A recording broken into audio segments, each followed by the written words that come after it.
So the question that battered AFEX was how can we create an entity that can unlock capital for the smallest business units in Africa? Smallest business units being smallholder farmers on the continent.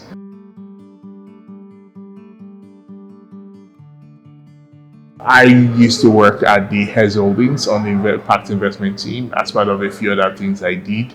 FX was one of the transactions we looked at it, and immediately the decision to invest was made. It was the right call for me.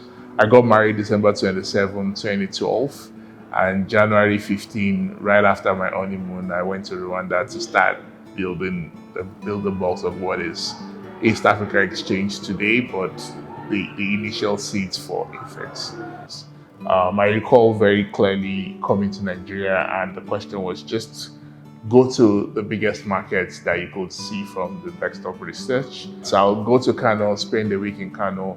I'll have a list of another, 4 or 5 locations that was supplying to Kano, and I'll go to those locations, spend another 3-4 days, just understanding the flow till I started to see a pattern of where some of these commodities originated from, primary, secondary markets, and then tertiary markets, and who the buyers were.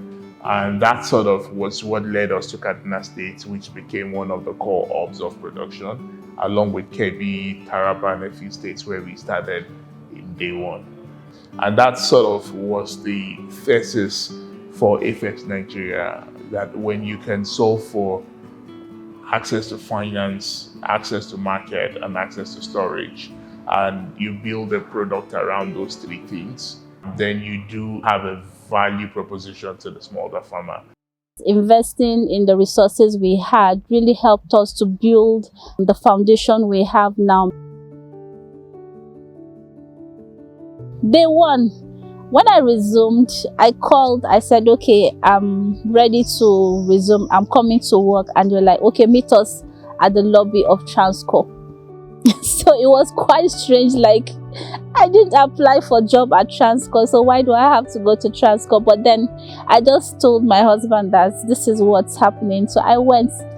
So in building the team, I remember the first team of 5. It was Shola Fashedemi, then we had Nancy Ochonwe, we saw with us as the Vice President for Clearing and Settlement today. We had Kelechi Okere, who was the Sales and Operations Manager. Essentially everything else that was not clearing and settlement went to Kelechi. Deji and I met some years earlier while we were both in Lagos Business School. So we got talking and told me about the opportunity at AFEX. Long story short, a few months later, I was, he sent me an employment letter to join him in setting up the offices in Abuja.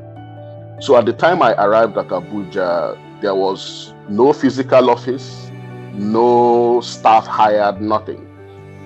Myself and Nancy Ochonwe were hired same day. So we both arrived Abuja at a similar time.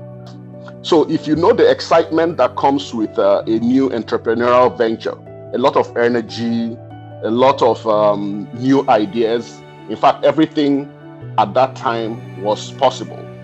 So those early days, we had a lot of traveling, trying to visit farming communities across Nigeria. We did a lot of market development. I would hop on taxis, get to Zaria, move to one of the villages and run outreach all by myself. And then we just made the farmer registration forms, put the parameters there, printed some, sent to the field. They would go to the fields, capture the details of the farmer, their farm location. The information we sent back to the head office, we would digitize them. So in 2014, I was the head of the agribusiness and export desk. And I met IODG during that period. He had come in to discuss about some warehouse receipts. At that point in time, even up to now, most banks are averse to any kind of agri loan, except it is an intervention that is being done by the government. But this young man came into the office and talked about this lofty idea that he had about the warehouse receipts, using that as a form of credit tool. And well, we were skeptical, but from the way he spoke to us, convinced us about the practicability. I was convinced, and we got the approval for the credits that he was requesting for. We are clear at understanding that for us to get where we needed to get to, the value chain must work. So I was in my job in one company in Lagos, taking care of me very well. They giving me very good money. I like to say that's how it's out. I always tell you guys that I took a pay cut to come and join AFEX. I did just out of the blues. We're looking at product development manager. I'm like, my life, I left my engineering job to go into finance. It can't be farming, smallholder farming. But I was like, yeah, I mean, never say never. The toughest decisions then, was aligning reality with design, right? So you're in a market where you're an exchange, you're saying you're an exchange. The model of an exchange, you don't take position, you don't take margins, you take transaction fees. Basically, that's how you survive. For you to take transaction fee, it has to be volume of transactions. What's the reality? If you look at the landscape of the capital market, right, everyone is used to the traditional investment class, which is either you're saving, you're buying equity, or you're doing fixed income, right? How do you then get people to understand the relatively new market? So the dilemma for us there was, we're regulated by SEC. What's the business of SEC with the physical market? What is the alignment between the product offering of the exchange with regulatory provisions? But once we're able to find that alignment between the product offering for commodity as an alternative asset class and provisions of the regulator, the rest was history. The SEC registered AFEX. So that's the first role we played. We provided regulation around it. We actually participated in its development to the point that it did. So the metamorphosis of AFEX would not have been complete without the cooperation and the assistance of the Securities and Exchange Commission. I've gone through many business turmoils in life, ups and downs, business cycles, but I think that shook me to my core. I was in Zaria on a Friday. I left Zaria very early on Saturday morning, coming back home to my family. So on getting to Abuja, I got to know that there was a raid. I went to play basketball with my wife and kids with some friends. And then I got a call, not out of the ordinary, from a colleague in Zaria. Apparently, his security guards had been tied off, and he was now making all calls possible. Who could make it to Zaria to stop the guys? Then they said it was an arrest. I was like, where's your arrest warrants? And then they said they were not going to show us. And they had about 22 trailers, loads, coming in twos and threes. They anchored the staff, and then they loaded about 600 metric tons of grains out of the warehouse in a day. It was the most efficient loading operations that you could talk about. I don't know, so inhuman kind of scenario. We made all the complaints, and it felt like it was going to deaf ears. Then we went on TV, started talking, it went viral. We're on social media. By Monday, when we resumed, we heard that they had moved the inventory from Kaduna to Katsina. By Tuesday, we knew where they had stored the grain. By Thursday, all the grain started being loaded out of the warehouse, and they were going to the markets. And between Thursday and Saturday, they sold all the maize, and that was the end of it. How we eventually managed the clients, how we were able to repay back the inventory. In fact, that money was like 80-something million, but that was all we had at the time. As an exchange, the first thing that you're trying to sell is trust. So the first time I came in contact with AFEX was actually, I was a freelance consultant at the time. I've been living in Nigeria and Lagos for a while, and I suddenly received a message from one Ayodeji Balogun that I didn't know, who told me about the AFEX business model and who told me about the vision that they had for AFEX and for commodities trades across Africa. And I remember that the first time when he was explaining that whole vision to me, I told him, like, well, I love it, but it can't be done. It just seemed too crazy and too ambitious for me. So we had a cup of coffee, we laughed a lot, we connected, we very much connected on the impact. But yeah, I just thought, you know, this seems too good to be true. Trust is like the biggest thing that we needed to sell as an exchange, and therefore it's the biggest thing that we needed to try at every point in time to enforce as a brand. In just understanding that all people need to know about AFEX in the first place is that they can trust what it is that we're trying to do, whether that's a farmer all the way in Kaduna, or whether that's a capital market player, or that's a developmental finance institution. All that we were trying to do was ensure that these people knew that we could be trusted to do what it is that we said we wanted to do. And I think that that's important with how we approach branding in AFEX, that we're not talking about things that we've not done. It's often declaring and telling stories about things that we're already doing, but also the scale that we hope to attain with those things. So he came back to me a couple months after that first cup of coffee, and he said, okay, so that last time we met, you had these concerns, and so I've addressed this one, I've addressed that one, this one I'm still working on, and this one I have a bit of traction on. So I thought, okay, there's something here. I joined, and I was actually very impressed by what I saw. This was 2019 still, 5 years ago. So it was even in the reasonably early stages of AFEX, but even at that time I was very impressed. And it was even then a better business model than I had seen in the big commodities space that I had been in for a while. In fact, the farmers came up with a lot of those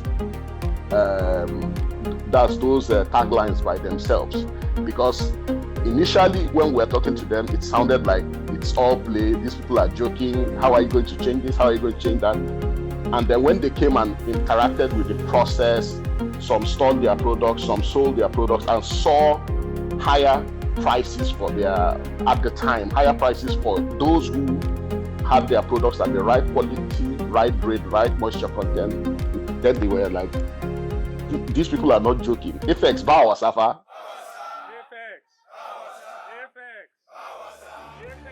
Scale was always a desire, it was an end outcome.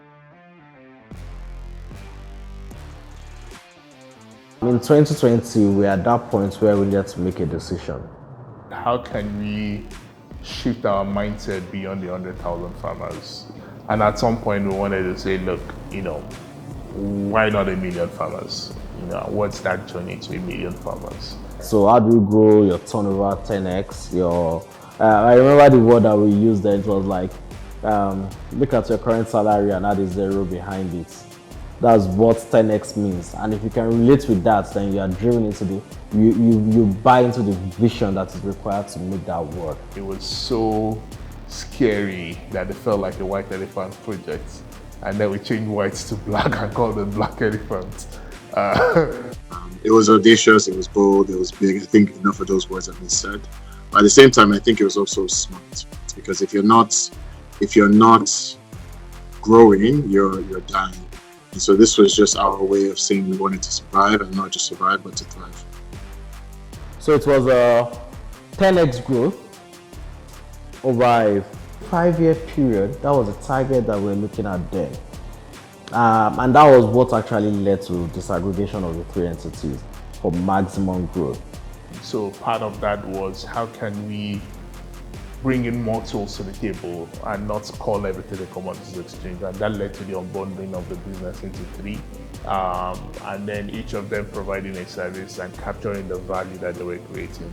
So we now took AFEX Commodities Exchange and disaggregated everything we've been doing for the past 6 years into these 3 entities. AFEX Commodities Exchange as an entity, focus on product development, focus on organizing the corporate market, bringing investors into the market, bringing capital market operators into the market, focus on earning fees, grow your transaction base, and build the future with technology on that. AFEX Fair Trade Limited, your job? Farmer engagement. Go all out, take positions, take margin and commodities trading, profit maximization. AFEX Investment Limited. Okay, it will be the newest part that we're set up as a full-fledged entity.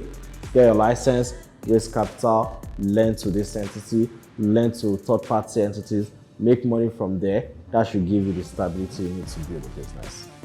It was also about, making sure that the unit economics of this business made sense. Literally, that's when AFEX just exploded. We blew up. So it was like number of warehouses across quadrupled overnight. Farmer engagement was on another level. Stakeholder engagement went up 3-4 notches overnight.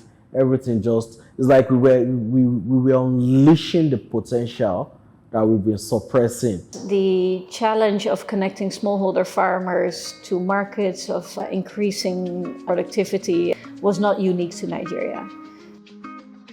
So Project Black Panther is something that was started in AFEX a few years ago. In those years, we started with an African vision, at least an East and West African vision. So we identified markets that had very similar characteristics to Nigeria, and started looking at which part of the solution could be expanded, how does it need to be adjusted to these different markets. So we launched first in Kenya, and that entity is now 3 years old, moving from baby steps to growing very fast at this point. There were a lot of similarities. Farmers were small. Kenyan maize farmers were bigger than the average Nigerian maize farmer and a lot more exposed. But the average, they were small farmers and they behaved the same way, they purchased the same way. And that really showed us that it's really possible to replicate these solutions into a very different market, but still with the same characteristics of connecting small farmers to large buyers and everything that comes with that. AFEX Kenya started in Q4 of 2021, that's in November. Within the season between November and April of 2022, we aggregated 4,000 metric tons of grain. In terms of input financing, we provided input financing for farmers, around 3,000 farmers, covering 16,000 acres of land. And the input financing was in the form of fertilizer, planting fertilizer, top dressing fertilizer, seed, as well as crop protection products. From Kenya, we also expanded to Uganda. Uganda has the potential to feed the East African region or even the continent, but doesn't yet have that productivity or that infrastructure and supply chain in place to live up to that potential. So that's really one of the things we support in Uganda. And then the latest addition to the AFEX family is AFEX Côte d'Ivoire, where we started last year. And we're already active in 3 different commodities, still in small scale, but there's a lot of traction in that market to start scaling fast as well. So the Black Panther project is really focused on finding the right solutions, tailoring them and tweaking them to more markets. And we have a total number of 10 countries currently on our radar that we want to be established in, both in Eastern and West Africa. One thing about having a very audacious goal and having people who drive the vision is that they are unstoppable. We currently have about 500,000 farmers in our network, some more active than others. So let's increase the support we give to all of those farmers and then grow that number. 500,000 farmers is a lot, but it's less than 1% of the farmers in Nigeria alone. On a Pan-African scale, there is a lot more we can do, so we can reach many more farmers. I would very much love to find different mechanisms to bring more financing into African agricultural sector. Yeah, and I think lastly, what I would really like to explore is what other value chains can we add similar value into. A dream I would have is when where we get to launch our own port operations. It's when you see AFEX shipping lines and the likes, yeah. But I think there'll be more diversification away from core farmer engagements to other parts of the business, and then a lot of play around infrastructure and growth and development for the business. Over the next 10 years, I think first is building out a truly world-class Pan-African commodities exchange. I dare to say our own version of the Chicago Mercantile Exchange for the African continent, connecting to multiple ports on the continent, supporting intra-Africa trade as well as exports and domestic trade. Even more important is, Africa's food security. It is said that, Africa's food sector will be $1 trillion economy by 2030, which is half of the 10-year timeline. For me, it is important that that $1 trillion economy is, done with African businesses, not, if we don't, Africa must feed itself. Africa must play an important role in how the world feed itself in the decades to come. We are still hungry for more, and I'm sure the sky is just the beginning.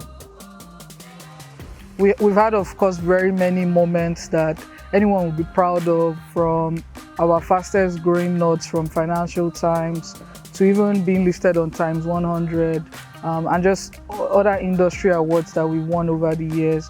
But I think what it is that I'm always most happy about is the fact that we always try to make sure that the internal culture that we try to build at AFEX is sustained, and that every expert really feels like they're at home when they come into AFEX.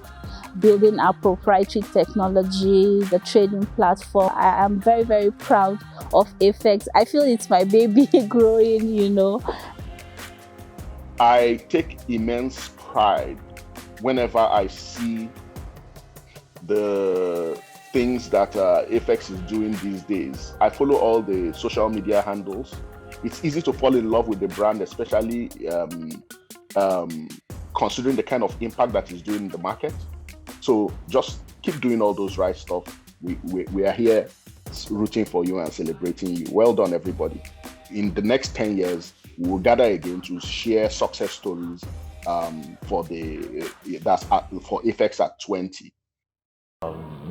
It's exciting. It's exciting looking at faces, and it's even more exciting looking at the promise that the future holds for us.